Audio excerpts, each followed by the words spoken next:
세계 증시는 빠르게 우리 증시를 폭넓게 가장 먼저 만나는 3분 증시입니다. 연합민포맥스 이민재 기자와 함께합니다. 안녕하십니까? 네, 안녕하십니까?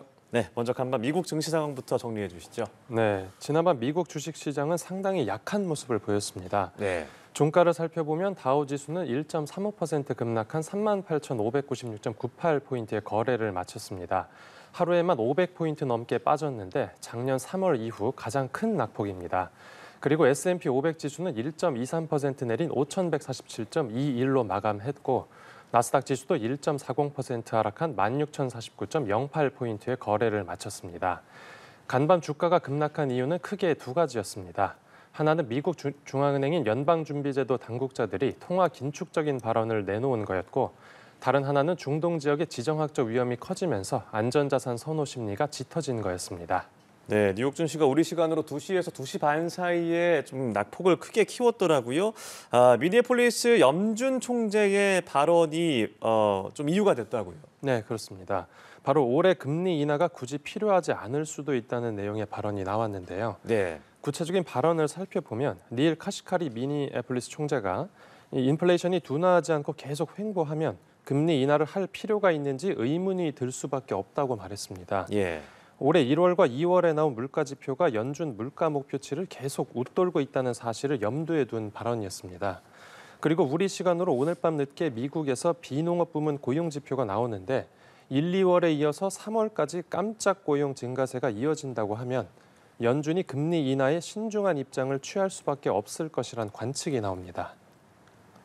네, 금리 인하 신중론이 계속 나오고 있는 상황에서 또 하나의 악재가 이 중동 지역의 지정학적 위험도 증시에 좀 악재가 됐죠. 네, 그렇습니다. 이제 이란이 이스라엘에 대해 강한 보복을 예고하고 이스라엘도 강경한 태도로 맞서면서 중동 지역의 석유 공급 차질 우려가 커졌습니다. 예. 이 영향으로 중동 브렌트유 선물 가격이 전날보다 1.5% 상승 마감하면서 브렌트유가 5개월 만에 처음으로 배럴당 90달러를 깨고 올랐습니다. 국제유가 상승은 물가 상승세를 부추기는 핵심 요인이기 때문에 연준의 금리 인하를 어렵게 하는 주된 재료로 꼽힙니다. 네, 여러 가지로 안 좋은 상황이 반복이 되고 있는데 세계 증시에 이어서 국내 증시도 살펴보죠. 어제 코스피 상황은 어땠습니까?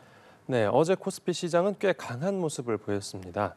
지수는 1.29% 오른 2,742.00포인트로 마감했습니다.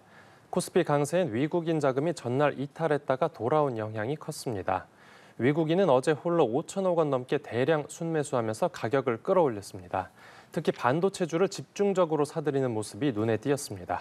네, 삼성전자는 실적 발표를 앞두고 주가가 3년 만에 최고치를 찍었다고요? 네, 맞습니다. 삼성전자 주가가 하루 전보다 1.4% 오른 85,300원으로 마감해 2021년 4월 이후 최고 수준을 기록했습니다. 예. 외국인이 어제까지 13거래일 연속으로 삼성전자를 사들이면서 가격을 떠받쳤습니다.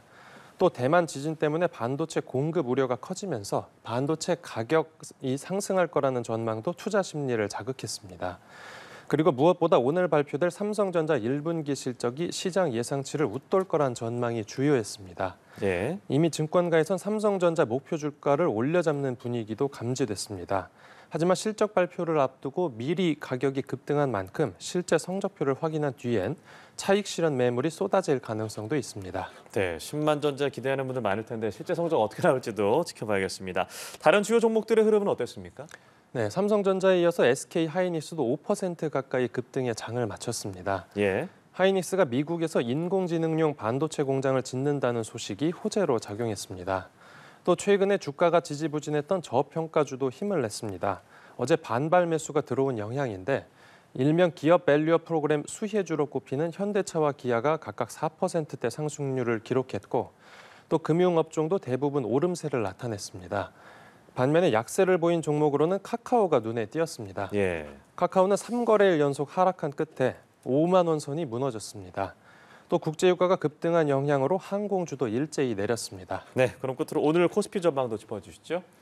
네, 국내 주식시장은 오늘 오전에 발표될 삼성전자 분기 실적을 주시할 것으로 관측됩니다. 일단 1분기 실적이 시장 예상치를 웃돌 거라는 생각이 대세로 굳어진 만큼 결국 회사가 내놓는 앞으로의 실적 전망치가 관전 포인트가 될 전망입니다. 또 우리 시간으로 오늘 밤 미국에서 발표되는 비농업 부문 고용 지표를 대기하는 장세도 예상됩니다. 네, 삼성전자의 실적과 비농업 부문 미국의 고용 지표 지켜보도록 하겠습니다. 연합인포엑스 이민재 기자와 함께했습니다. 고맙습니다. 감사합니다.